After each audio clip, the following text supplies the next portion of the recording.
Capítulo 11. La reacción inmediata. La segunda publicación de Isabel, aquella en la que mostraba las pruebas ocultas, corrió por internet como un incendio en un bosque seco. En pocas horas, cientos de compartidos, comentarios y reacciones inundaban su perfil.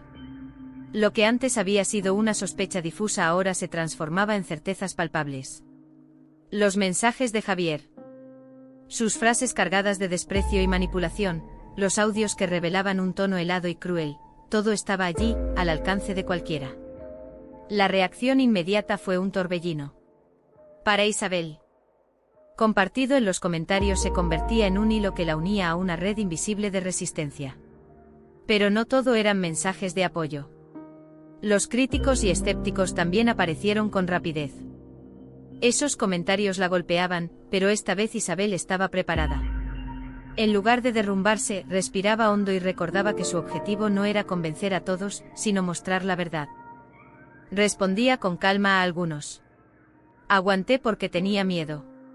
Porque me hicieron creer que no valía nada. Porque no es fácil salir de una relación donde te anulan. Hoy hablo porque ya no tengo miedo. No todo lo que se dice es verdad. Hay dos versiones de cada historia. Pero ese intento tibio de defensa no fue suficiente. Los comentarios en su contra crecieron con rapidez. Personas que lo tratabas a Isabel. No tienes derecho a victimizarte ahora. En menos de un día, la imagen impecable que Javier había intentado mantener empezó a resquebrajarse. El hombre seguro, respetado en su círculo, ahora se veía acorralado por las mismas redes sociales que había utilizado para difamar a Isabel. La prensa digital también entró en juego. Blogs feministas y páginas de noticias locales. Entrevistas.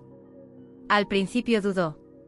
Tenía miedo de exponerse más, de que su intimidad se convirtiera en un espectáculo. Pero luego comprendió que cada espacio donde hablara era una oportunidad para darle. Solo quiero recuperar mi voz. Durante años creí que estaba sola, que nadie me iba a creer. Hoy entiendo que somos muchas, y que hablar es la única forma de romper el ciclo del silencio. Las reacciones a esa entrevista fueron abrumadoramente positivas. Isabel recibió mensajes de desconocidos que le agradecían su valentía, de mujeres que habían dejado relaciones tóxicas gracias a desesperación. Intentó responder con nuevas publicaciones, acusando a Isabel de mentirosa y de querer destruir su reputación. Pero sus palabras carecían de pruebas y cuanto más intentaba defenderse, más quedaba en evidencia. Algunos de sus antiguos amigos comenzaron a tomar distancia. Incluso colegas de trabajo le aconsejaron que guardara silencio, porque cada declaración solo. Sus redes sociales estaban saturadas, su teléfono sonaba constantemente y aunque el apoyo era mayoritario, los ataques seguían presentes. Una noche, después de un día agotador de responder mensajes y atender llamadas, Isabel cerró el portátil y se miró en el espejo. Allí, reflejada, vio a una mujer distinta, ya no la víctima silenciosa, sino alguien que había tenido el coraje de enfrentarla. Mentira. La chispa de resistencia se había transformado en una hoguera. Isabel comprendió que no podía detenerse. Había empezado un camino del que no había retorno, y aunque el miedo seguía presente. Sus pruebas incontestables. El próximo paso sería aún más desafiante, transformar esa ola de apoyo en un movimiento duradero, y prepararse para la contraofensiva de Javier, que aún no había mostrado. Isabel pensó que ya había visto todo: apoyo, críticas, ataques, entrevistas. Sin embargo, lo que ocurrió en los días siguientes superó cualquier expectativa. El eco de su voz se extendió más allá de lo que jamás había imaginado, y en ese eco comenzaron a surgir apoyos que nunca pensó recibir. La mañana del miércoles, mientras desayunaba en su pequeño estudio de lavapiés, recibió un mensaje privado en Facebook de una persona que no esperaba: Carmen, la hermana menor de Javier. Durante años, la relación entre ambas había sido cordial pero distante. Isabel siempre había sentido que Carmen. Nunca te lo dije, pero muchas veces lo vi menospreciarte. Lamento no haberte apoyado antes. No puedo quedarme callada más. Estoy contigo. Isabel se quedó helada. Leyó esas palabras una y otra vez. Alguien del círculo íntimo de Javier rompía el silencio. Ese mensaje fue un golpe de esperanza. Isabel respondió con lágrimas en los ojos. Gracias, Carmen. No sabes lo que significa para mí que me digas esto. Durante mucho tiempo pensé que nadie veía lo que ocurría. Carmen le confesó que sí lo había visto, pero que el miedo a enfrentarse a su hermano y a su familia la había paralizado. Ahora había presenciado comentarios machistas y despectivos de Javier hacia Isabel en eventos sociales. Nunca me atreví a decírtelo porque no quería entrometerme, pero ahora entiendo que callar también fue una forma de complicidad. Si necesitas respaldo, cuenta conmigo. Isabel se dio cuenta de que su publicación no solo había expuesto la verdad, sino que había despertado conciencias dormidas. Personas que antes preferían mirar hacia otro lado ahora sentían la necesidad de hablar. El apoyo inesperado también vino de su entorno profesional. Un diseñador reconocido de Barcelona, al que Isabel admiraba desde sus años de estudiante, le escribió un mensaje en LinkedIn. He leído tu historia. No permitas que la mentira te robe tu carrera. Si necesitas colaboración o una oportunidad laboral, aquí tienes un aliado. Ese mensaje la conmovió profundamente. Durante semanas había temido perder clientes y prestigio, pero ahora descubría que su valentía la estaba abriendo a nuevas puertas. La reacción más sorprendente llegó en forma de carta manuscrita. Una tarde, al volver a casa, encontró un sobre en su buzón sin remitente. Dentro había una carta escrita con letra psicológico hace años y al leerte sentí que revivía mi propia historia. Gracias por tu valentía. No sé si alguna vez podremos hablar, pero quiero que sepas que tu voz me ha dado fuerzas para seguir adelante. Isabel sostuvo aquella carta entre sus manos como si fuera un tesoro. La guardó en su diario convencida de que ese era el verdadero sentido de su lucha, no solo limpiar su nombre, sino también ser un faro para quienes aún caminaban en la oscuridad. El apoyo inesperado se manifestó incluso en lugares cotidianos. En una ocasión, mientras hacía la compra en un supermercado, una mujer mayor se le acercó tímidamente. ¿Tú eres Isabel, la del artículo? Solo quería darte las gracias. Yo crié a mi hija sola porque su padre era como tu exmarido. Ojalá en mi tiempo hubiera. Amigos más cercanos empezaron a callar o a desaparecer de su entorno. La ola de apoyo inesperado también le dio a Isabel una nueva perspectiva. Comprendió que la verdad no solo tenía el poder de liberarla a ella, sino de inspirar a otros a hablar. Decidió organizar sus mensajes y correos en una carpeta titulada Voces de Resistencia. Allí guardaba cada palabra de aliento, cada testimonio compartido como un recordatorio de que su lucha no era en vano. Un sábado por la tarde Isabel fue invitada a un encuentro en un centro comunitario de Madrid, donde varias mujeres se reunían para habían leído su historia y la consideraban un ejemplo de valentía. Allí escuchó relatos desgarradores, pero también vio cómo cada mujer encontraba en las demás un espejo y un abrazo. Mujeres fueron el mayor regalo que Isabel había recibido. Esa noche, al regresar a casa, escribió en su diario: El apoyo inesperado me ha devuelto la esperanza. Ya no soy solo Isabel luchando contra. La chispa de resistencia se había convertido en un fuego colectivo. Isabel ya no caminaba sola. Y lo que comenzó como una defensa personal contra la difamación estaba creciendo hasta transformarse en un movimiento de voces unidas. El futuro todavía traía incertidumbre, pero en el corazón de Isabel brillaba una certeza: la verdad, cuando se comparte, se multiplica. Capítulo 13. La entrevista. Sin embargo, un mensaje en particular llamó su atención. Una periodista independiente llamada Ana Morales, conocida por su compromiso con temas sociales y por su sensibilidad en entrevistas. Pero creo que tu voz merece llegar más lejos. Me gustaría invitarte a una entrevista en línea, en un formato íntimo sin espectáculo, donde puedas contar tu experiencia con tus propias palabras. Será transmitida en directo por mi canal, que cuenta con miles de seguidores comprometidos. No busco sensacionalismo, busco verdad. Si decides aceptar, estaré aquí para acompañarte en todo el proceso. Isabel leyó aquel mensaje varias veces. Dudó durante días. Era realmente el momento de hablar ante un público más amplio. Estaba preparada para que su rostro, su voz, sus gestos fueran observados y analizados por miles de personas. El miedo la atenazaba, pero la determinación que había nacido en ella no permitía dar marcha atrás. Finalmente respondió con un sí. Los días previos a ensayando frases, respirando hondo para controlar el temblor de su voz. Marta, su amiga más cercana, le recordaba que no tenía que ser perfecta, que lo único importante era ser sincera. La pantalla lateral y esa ola de cariño virtual le dio el valor que necesitaba. Ana inició la entrevista con suavidad. Isabel, gracias por estar aquí.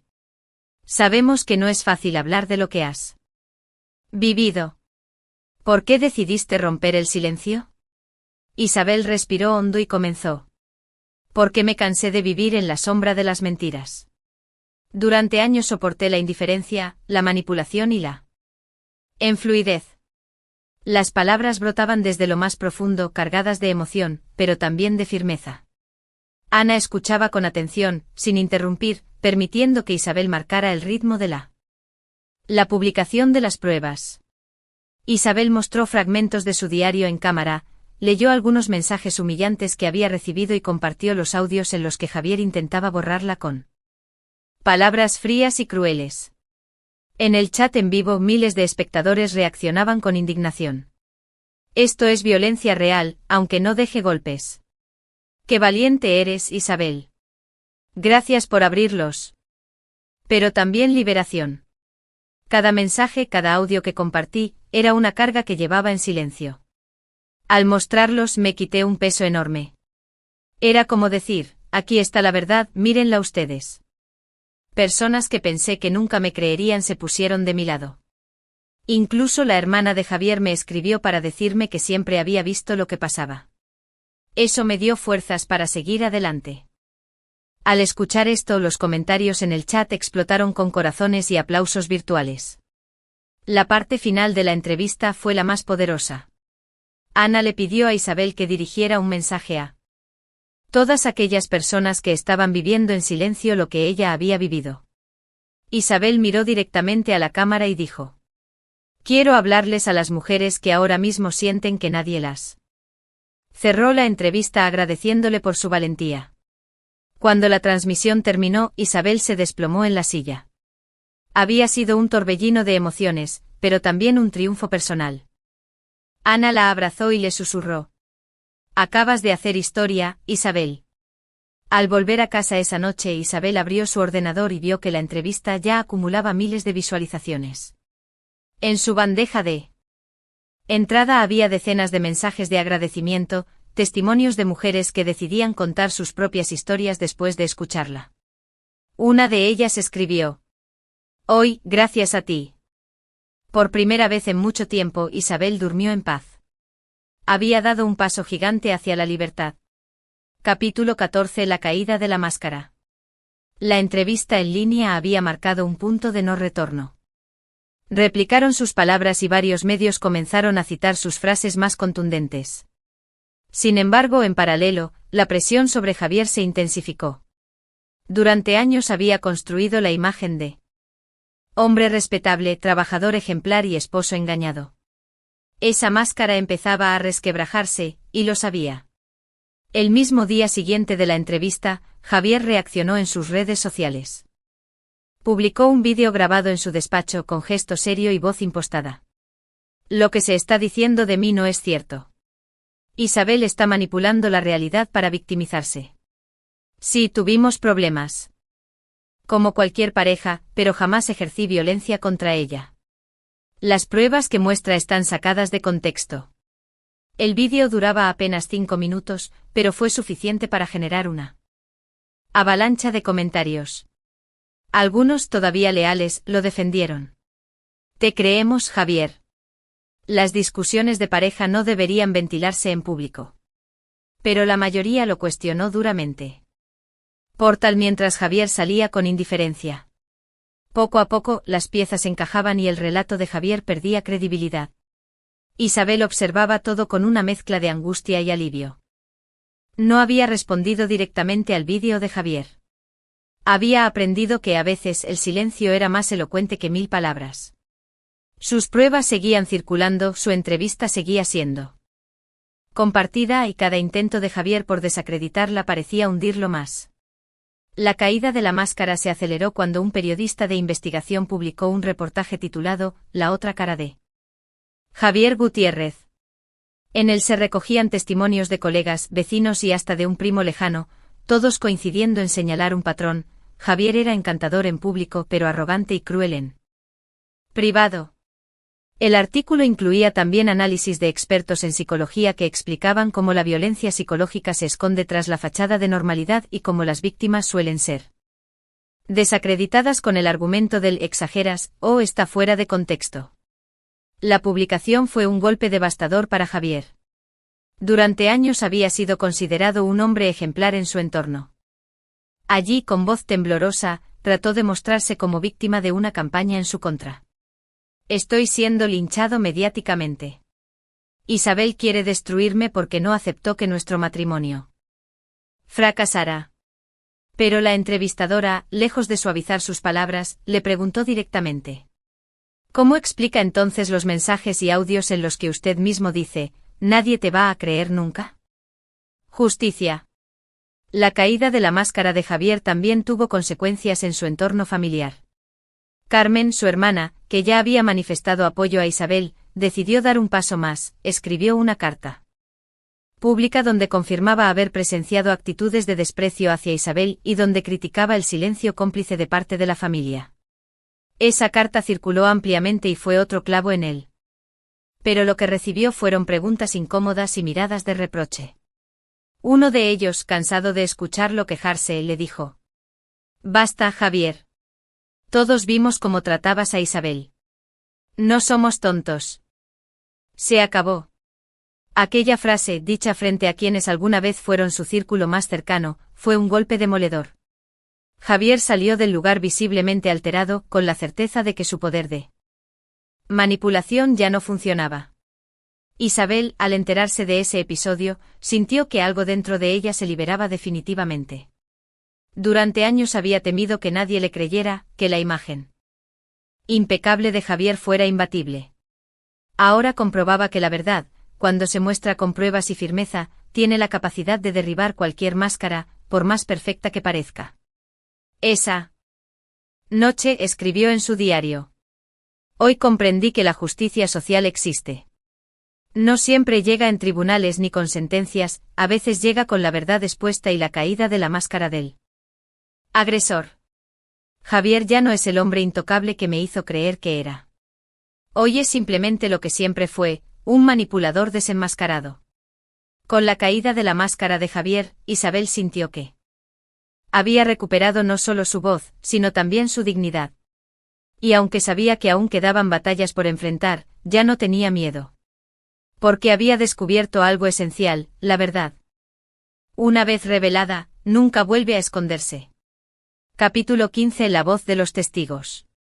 El derrumbe de la máscara de Javier había sido un espectáculo doloroso y, al mismo tiempo, liberador. Exageraciones. Fue entonces cuando sucedió algo que Isabel no esperaba: las voces de los testigos empezaron a multiplicarse. La primera en hablar públicamente fue Carmen, la hermana de Javier. Ya le había escrito en privado a Isabel, pero ahora decidió dar un paso mayor. En una entrevista en un medio digital declaró: «Durante años vi cómo mi hermano trataba a Isabel con indiferencia y desprecio. Yo callé por miedo y por no enfrentarme a mi familia, pero ya no puedo seguir siendo cómplice. Isabel siempre dijo la verdad». Esas palabras, pronunciadas por alguien de la sangre de Javier, tuvieron un efecto devastador. La noticia circuló rápidamente y por primera vez muchos que aún dudaban empezaron a reconsiderar cómo podía ser mentira lo que Isabel contaba si incluso la hermana de Javier lo confirmaba. Después llegó el testimonio de Teresa, la ingeniera que había trabajado con él.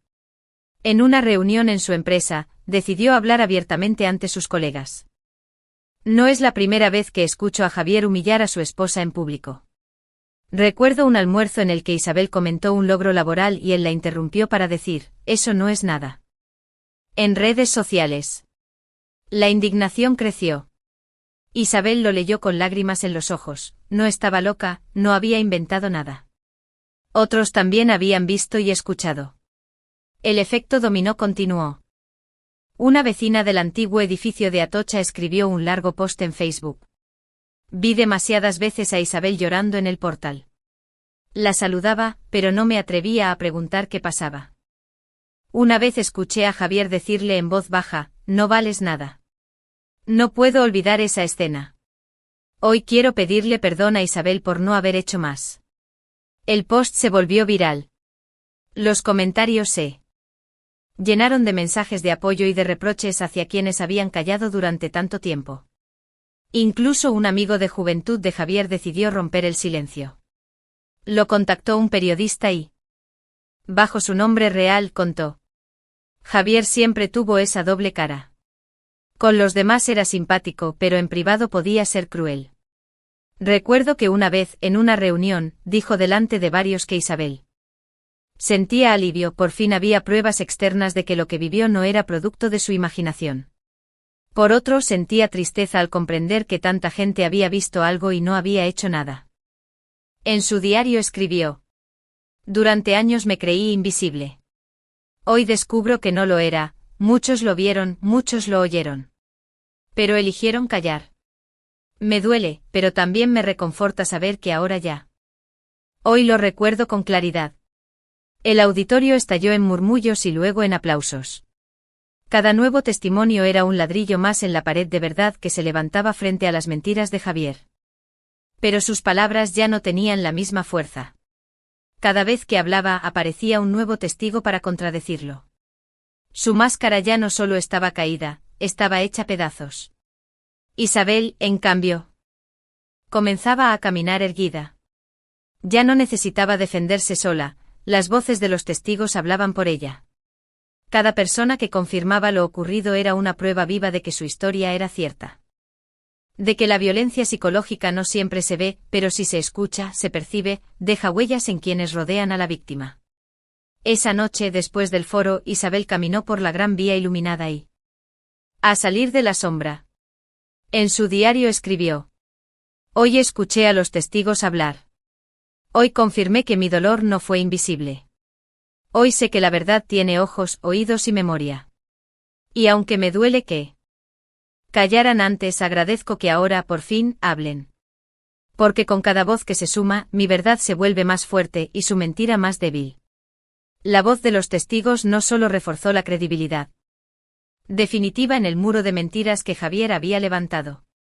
Cada declaración pública, cada recuerdo compartido, cada confesión tardía se unía como piezas de un rompecabezas que mostraba con claridad la verdadera historia. La comunidad, que al principio se había mostrado dividida entre la duda y el apoyo, comenzó a girar, poco a poco, hasta colocarse casi por completo del lado de Isabel. Ese cambio se notaba en todas partes. En las calles del barrio de Lavapiés, donde Isabel vivía ahora, ya no recibía miradas de desconfianza. Al contrario, los vecinos la saludaban con sonrisas, sepultados bajo una lluvia de respuestas que lo confrontaban directamente. Ya nadie te cree, Javier. Demasiados testigos, demasiadas pruebas. Tu tiempo de manipular se acabó. Deja de hacerte. Vecinales y hasta figuras públicas que resaltaban su valentía. Una actriz reconocida publicó en Twitter: lo que está haciendo Isabel es un ejemplo de resistencia. La violencia psicológica existe y hay que visibilizarla. Ese mensaje fue retuiteado miles de veces y convirtió la historia en un tema nacional. El giro de la comunidad también tuvo consecuencias tangibles. Una de las empresas que había retirado un contrato con Isabel semanas atrás la llamó de nuevo para pedirle disculpas y ofrecerle colaborar en un nuevo proyecto. La responsable de comunicación le explicó: reconocemos que nos dejamos llevar por rumores sin fundamento. Tu valentía nos ha demostrado quién eres realmente.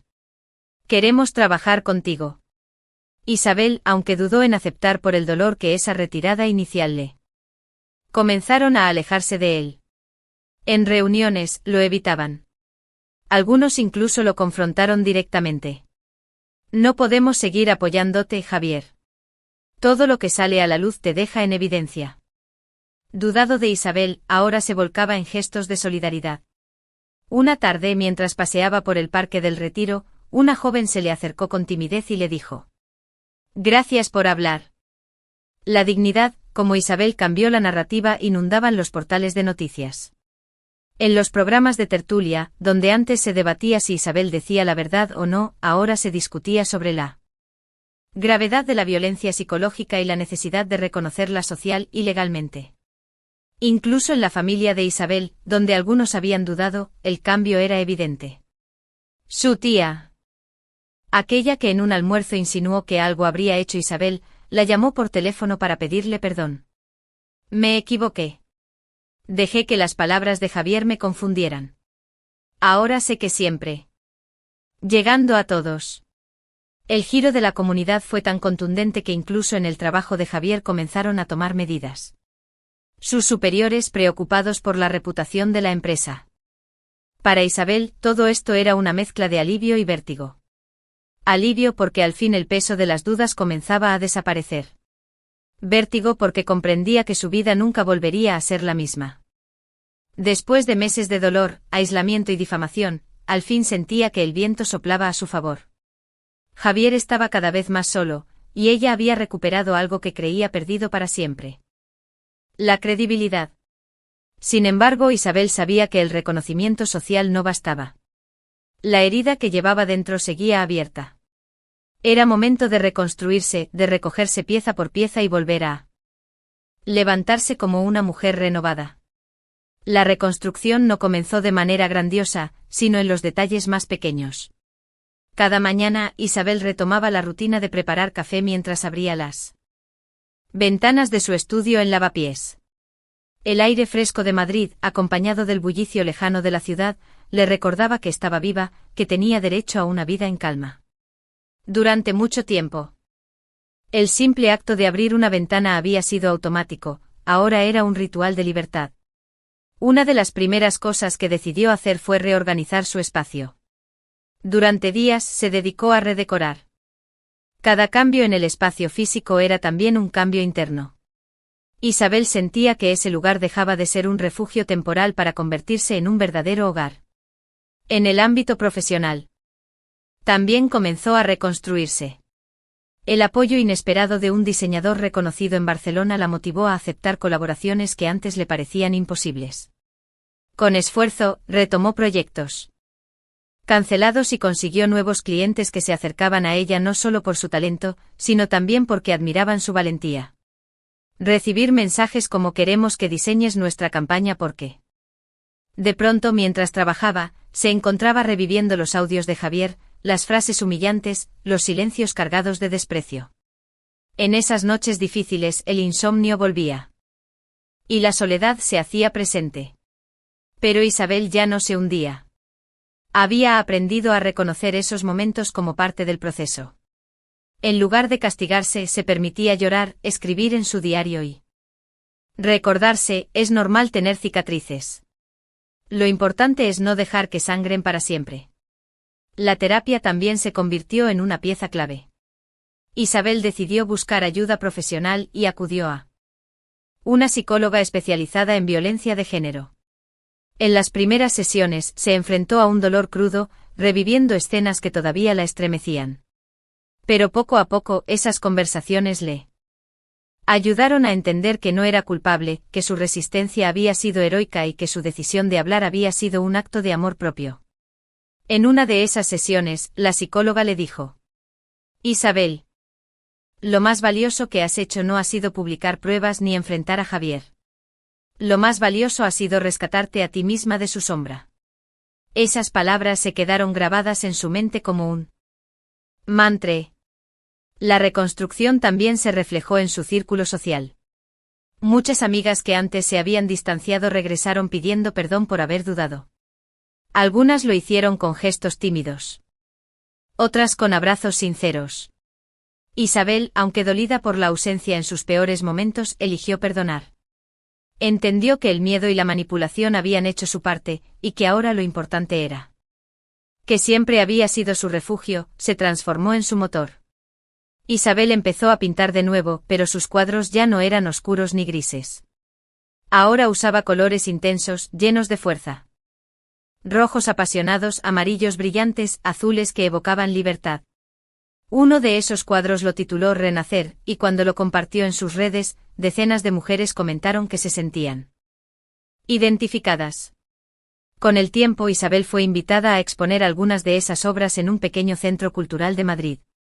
El día de la inauguración, al ver a la gente contemplando sus cuadros había descuidado su salud por la ansiedad y la tristeza. Ahora comenzó a caminar cada mañana por el Retiro, a practicar yoga en casa y a alimentarse mejor. No se trataba de cambiar su físico, sino de reconciliarse con él, de agradecerle por haber resistido todo lo que había soportado. Una tarde, mientras practicaba yoga frente a la ventana abierta, Isabel se sorprendió sonriendo sin motivo. Fue entonces cuando entendió que la reconstrucción no era un objetivo final, sino un camino que ya estaba transitando. Por supuesto, el nombre de Javier seguía apareciendo en algunos titulares, pero cada vez con menos fuerza. Su figura se desmoronaba en silencio, mientras la de Isabel se fortalecía. La comunidad había girado, y ahora ella podía concentrarse en algo más importante que las batallas externas, su propia paz. En su diario, escribió una reflexión que resumía su proceso. He perdido mucho, sí. Perdí tiempo, perdí amistades, perdí parte de mi inocencia. Pero también gané algo que no cambiaría por nada, me gané a mí misma. Hoy sé que soy más fuerte de lo que jamás pensé, que mi voz importa y que mi vida vale. Estoy reconstruyendo no solo lo que funciones visibles. Oficialmente era para proteger la imagen de la empresa, pero en realidad todos sabían que se trataba de una forma de sanción. Sus colegas, que antes lo escuchaban con deferencia, ahora lo miraban con distancia. En las pausas de café las conversaciones se detenían al entrar él, y los silencios pesaban más que las palabras. Isabel se enteró de esto por Teresa, la excompañera que había declarado públicamente. Javier ya no es el mismo en la oficina. Camina cabizbajo, evita las miradas. Algunos incluso lo llaman el desenmascarado. Nunca pensé verlo así. Pero supongo que tarde o temprano todo sale a la luz. La justicia social también se manifestaba en lo cotidiano. Javier, que solía ser bien recibido en reuniones de amigos o encuentros vecinales, comenzó a experimentar el rechazo. Personas que antes lo buscaban ahora lo evitaban. Una vez, en un bar donde solía frecuentar, un camarero se negó a servirle con una frase lapidaria. Aquí no toleramos maltratadores. El comentario corrió como pólvora en el barrio, y cada vez que intentaba salir, sentía las miradas inquisitivas de quienes lo reconocían. Mientras tanto, su historia, sino también su proceso de reconstrucción. Yo pensé que la justicia nunca llegaría. Pero descubrí que la justicia social es real, está en las voces que nos creen, en los ojos que nos. Mientras tanto, Javier intentaba desesperadamente recuperar su imagen. Contrató a un abogado para demandar a ciertos medios por difamación, pero los periodistas, respaldados por los testimonios y pruebas de Isabel, respondieron con firmeza. Cada intento de Javier por revertir la situación solo lo hundía más. Incluso en su propia familia el rechazo se hizo evidente. Carmen, su hermana. Críticas.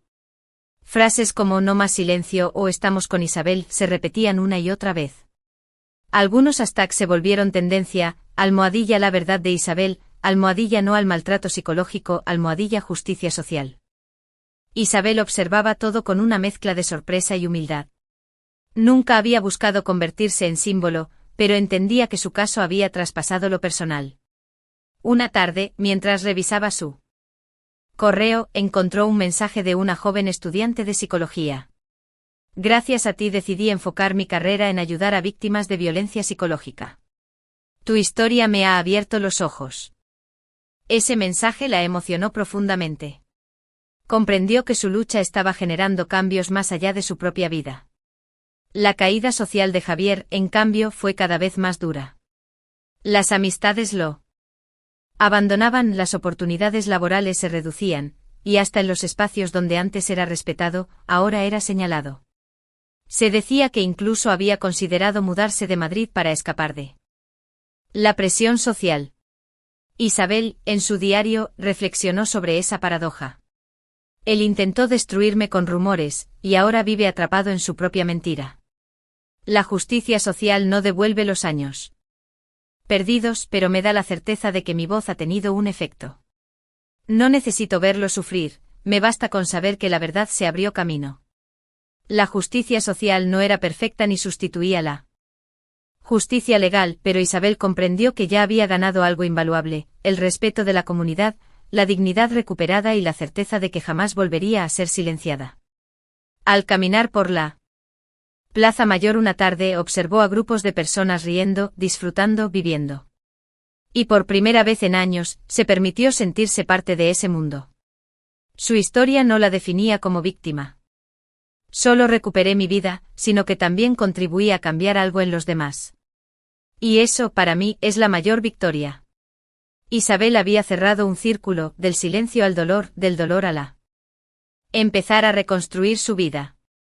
Pero sabía que su historia no debía quedarse solo en una victoria personal. Desde hacía semanas sentía un llamado interior, convertir su experiencia en un mensaje de esperanza para otras mujeres atrapadas en relaciones de violencia psicológica. Ese llamado se hizo más fuerte una tarde, cuando recibió un correo de una joven llamada Paula. Isabel. Todo lo que me dice. No estoy lista para hablar públicamente, pero gracias a ti ya no me siento tan sola. Isabel lloró al leer esas palabras. Vio reflejada en Paula a la mujer que ella había sido. Asustada, confundida, atrapada en un silencio impuesto.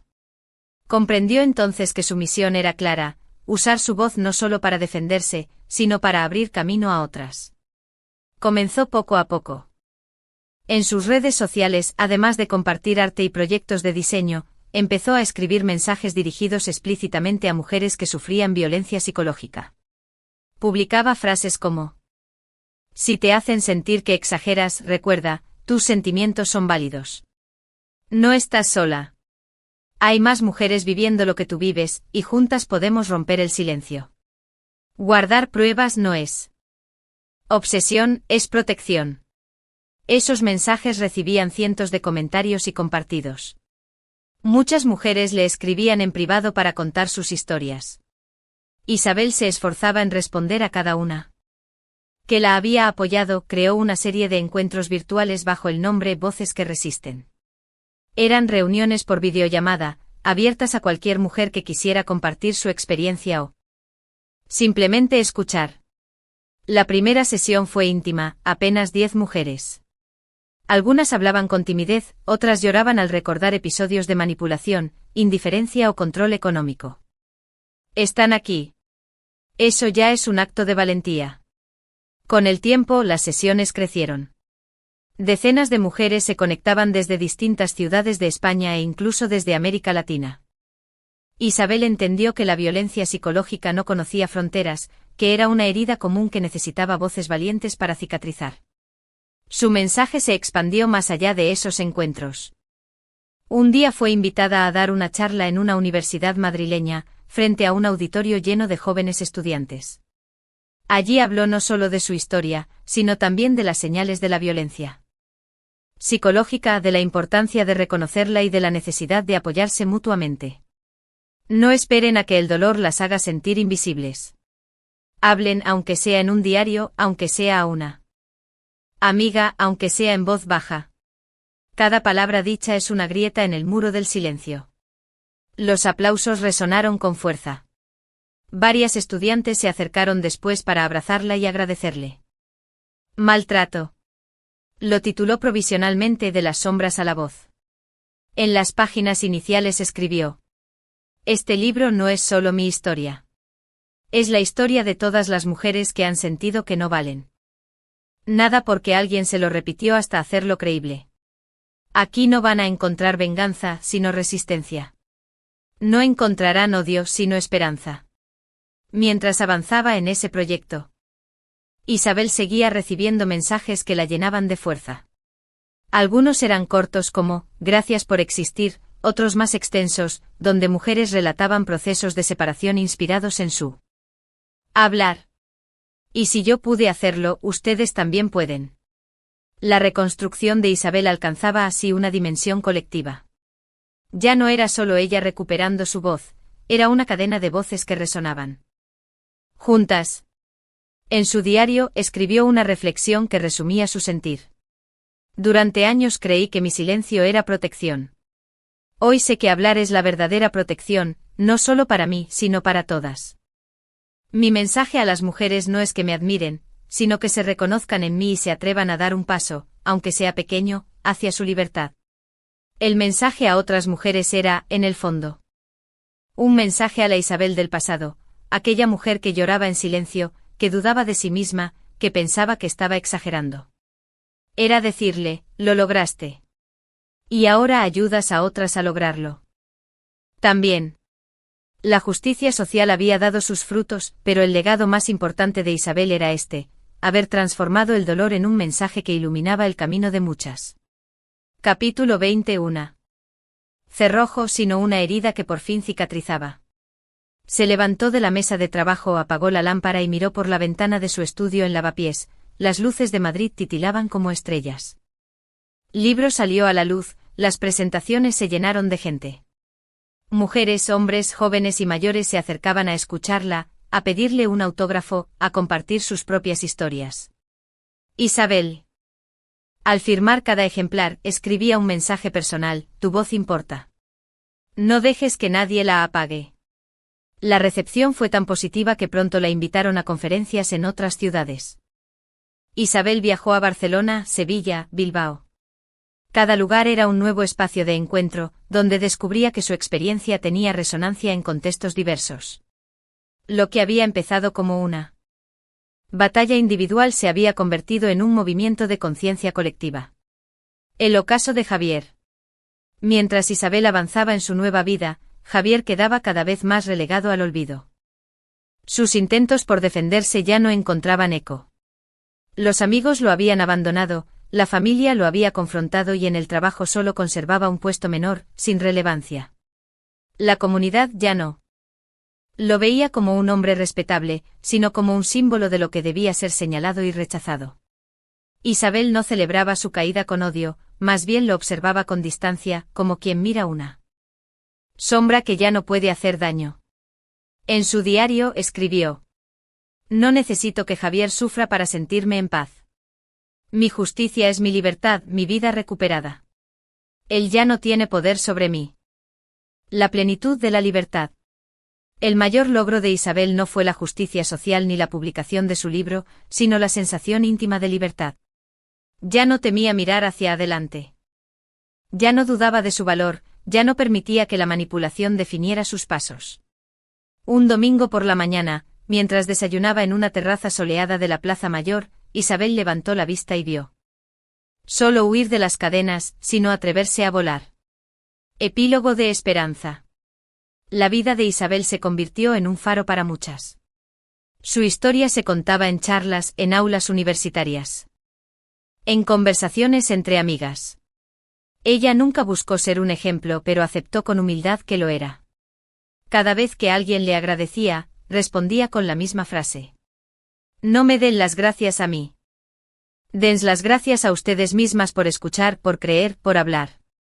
Y así Isabel caminaba hacia una nueva etapa, una vida en libertad, donde el pasado ya no era una cadena, sino un testimonio de fortaleza, donde el presente estaba lleno de colores, risas y proyectos, y donde el futuro se abría como un horizonte amplio, lleno de posibilidades. Capítulo 11. La reacción inmediata. La segunda publicación de Isabel, aquella en la que mostraba las pruebas ocultas, corrió por internet como un incendio en un bosque seco. En pocas horas, cientos de compartidos, comentarios y reacciones inundaban su perfil. Lo que antes había sido una sospecha difusa ahora se transformaba en certezas palpables. Los mensajes de Javier. Sus frases cargadas de desprecio y manipulación, los audios que revelaban un tono helado y cruel, todo estaba allí, al alcance de cualquiera. La reacción inmediata fue un torbellino. Para Isabel. Compartido en los comentarios se convertía en un hilo que la unía a una red invisible de resistencia. Pero no todo eran mensajes de apoyo. Los críticos y escépticos también aparecieron con rapidez. Esos comentarios la golpeaban, pero esta vez Isabel estaba preparada. En lugar de derrumbarse, respiraba hondo y recordaba que su objetivo no era convencer a todos, sino mostrar la verdad. Respondía con calma a algunos. Aguanté porque tenía miedo. Porque me hicieron creer que no valía nada. Porque no es fácil salir de una relación donde te anulan. Hoy hablo porque ya no tengo miedo. No todo lo que se dice es verdad. Hay dos versiones de cada historia. Pero ese intento tibio de defensa no fue suficiente. Los comentarios en su contra